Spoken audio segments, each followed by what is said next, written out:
It's time for two. It's time for two. It's time for two. Lastimosamente, en nuestra sociedad, en la sociedad occidental, se pretende en cierta manera emular en el morir el nacer, en el sentido de reproducir las pautas que nos hagan inconscientes y transformar la muerte en un acto parecido al nacimiento, que esté pleno de inconsciencia justo antes de producirse. Resulta absurdo, porque naturalmente por la evolución, por la constitución humana, son dos hechos diferentes en el sentido de que antes de nacer no tengo conciencia, antes de morir la tengo y sobre todo la voy a perder después. Eso da una trascendencia diferente a dos hechos de por sí trascendentes. Ante la muerte, el ser humano, la mente humana, la especie, pretende la ignorancia, sobre todo por el miedo quizá al después. En ello está empezando a colaborar la medicina hasta extremos inauditos, en el sentido de considerar primero la muerte un fracaso de la medicina y poner un empeño brutal en evitar esa muerte, y segundo, en negarla hasta el último momento. Lo que impide que exista una ética que he descrito por escrito, que yo creo que es importante, que es la ética del basta ya. Es decir, hay un momento para nacer, hay un momento para morir. Y eso no significa ni el fracaso de la medicina ni la renuncia a la vida. Al contrario, es una implicación con el vivir, es una implicación con el estar presente en el mundo.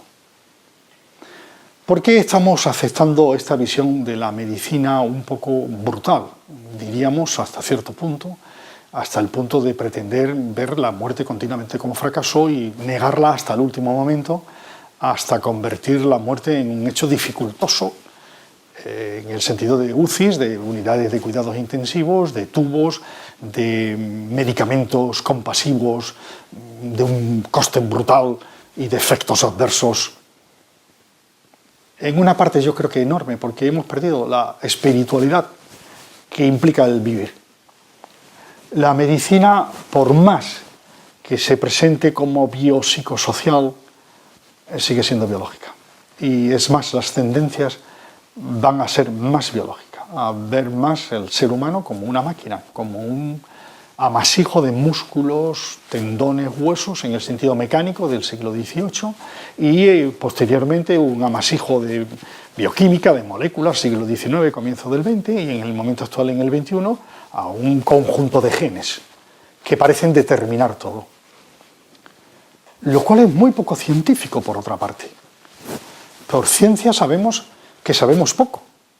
Lo científico es reconocer la ignorancia, no ya de la medicina, que es poca ciencia, es una ciencia social, podríamos decir, sino por ciencia sabemos que la ciencia sabe poco, que los campos que conocemos con una cierta certeza son muy limitados y que son mayores los campos que no conocemos. Nuestra ignorancia es supina. Con algunas teorías explicamos algunas partes de lo que sucede en el mundo, pero incluso lo que sucede no lo entendemos. Si el lector curioso, si el oyente curioso, sea médico o sea lego, se pregunta por cuestiones tan elementales como las leyes de la termodinámica, que son muy evidentes, y dicen con toda tranquilidad, la primera ley, la energía ni se crea ni se destruye, simplemente se transforma. Y la pregunta es, ¿y entonces qué es la energía? ¿Una especie de constante que ha existido siempre y va a existir para siempre? Está bien que exista la primera ley, sobre todo porque permite la segunda, que dice que la energía se transforma degradándose, lo cual nos permite entender el mundo. Entender el mundo en los hechos que suceden a nuestro alrededor, pero no entender la existencia del mundo ni los porqués profundos que nos preocupan. También de física es algo interesante el desarrollo de la teoría de cuerdas, que cuando uno analiza la teoría de las cuerdas, en la práctica entra en una pseudociencia. Por más que esté hecha por los físicos que han estudiado las cuestiones alrededor de la física de partículas, el salto que dan de la partícula individual a las cuerdas transforma la física en una especie de filosofía difícilmente falsable, en el sentido de Popper, difícilmente demostrar que es falso. Y en medicina, en ciencia, si algo no se puede demostrar que es falso, no es científico. Entendemos que una teoría científica, algo es científico cuando se puede intentar demostrar que es falso. Es decir, las ciencias puras, las ciencias más como la matemática, o sobre todo especialmente la física, si es que las matemáticas es ciencia, van por un camino en el que realmente les llevan hacia una especie de filosofía. Mientras que la medicina, asombrosamente, ciencia de aplicación humana, ciencia sociológica, que debería ir hacia la perplejidad que nos produce el que alguien se reproduzca y realmente nazca alguien, y el que alguien se enfrente a la muerte y lo haga con cierta dignidad, con cierta sensatez, camina en sentido contrario. Camina en transformarse en una especie de ciencia, pseudociencia en este caso, rígida, que no necesita demostraciones y que las demostraciones que nos da son puramente de una estadística, como mucho, que no llega a matemáticas, que le da una apariencia de ciencia. En mi opinión, eso es un fracaso. Y no tanto en cuanto a la medicina en sí misma, cuanto a lo que se le niega a los pacientes. Los pacientes precisan cosas que la medicina puede ofrecer cuando la medicina es humana.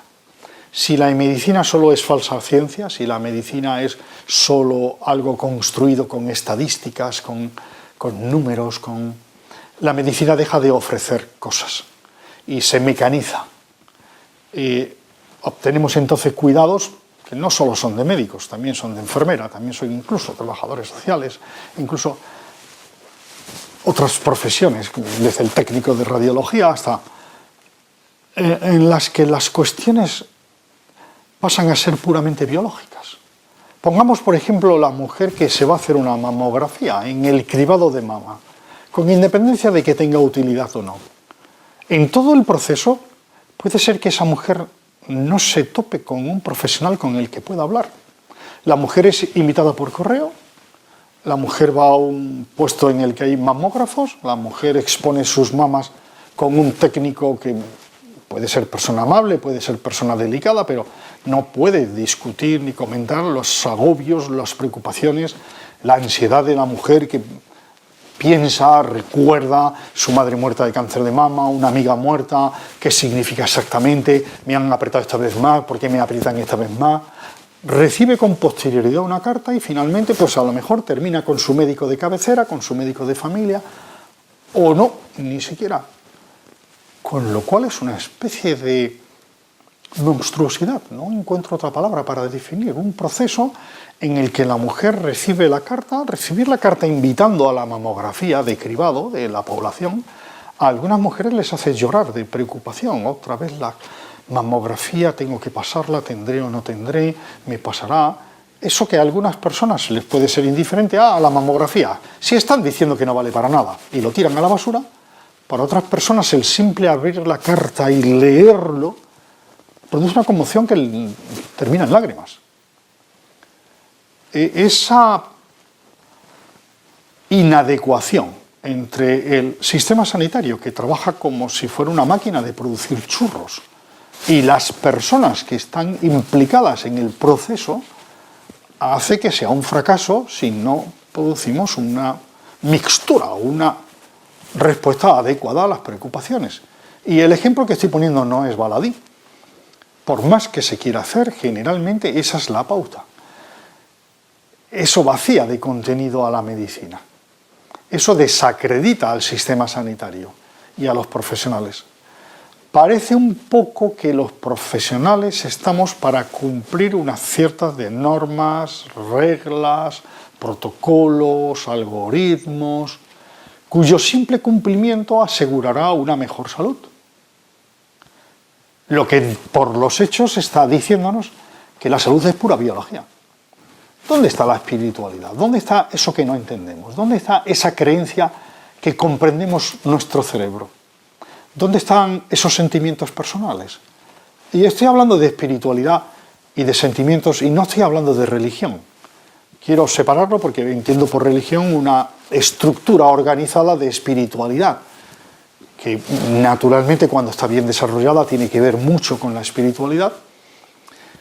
Pero yo estoy hablando del sentimiento espiritual del que tiene o no tiene una religión. En cualquier caso, no somos bestias. Lo que nos vemos nos impresiona, nos conmueve, nos hace pensar. Los sentimientos esos de haber hecho algo erróneo con el padre o la madre que murió, esos sentimientos que nos quedan de por vida, eso es un sentimiento espiritual. La vibración positiva o negativa que tenemos cuando nos presentan a alguien, eso es un sentimiento espiritual. La conmoción que nos produce leer una noticia sobre el hambre en África, eso es un sentimiento espiritual. La misma conmoción que nos produce vernos de pronto en el espejo una primera cana, que nos hace pensar sobre la finitud de la vida y nos hace preguntarnos qué hemos hecho y sobre todo qué vamos a hacer en el tiempo que queda. Esos sentimientos reflejan una espiritualidad, algo que va más allá del puro comer, reproducirse, incluso del puro trabajar, incluso del puro, sí, relacionarnos. No, es más. Se le llama trascendencia. Claro, estamos hablando de trascendencia. Estamos hablando de que el ser humano trasciende la pura biología.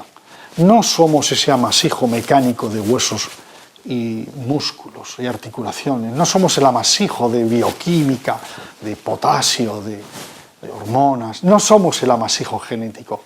Somos extrañamente algo más que no comprendemos. Y mi postura hoy en esta entrevista es defender que no comprender, que no entender, que reconocerlo es más científico que la postura contraria con la que nos quieren invadir, convencer, anular en cierta forma, hasta el punto de creer que estos sentimientos tienen algo de patológico, tienen algo de enfermo. No tiene nada de enfermo.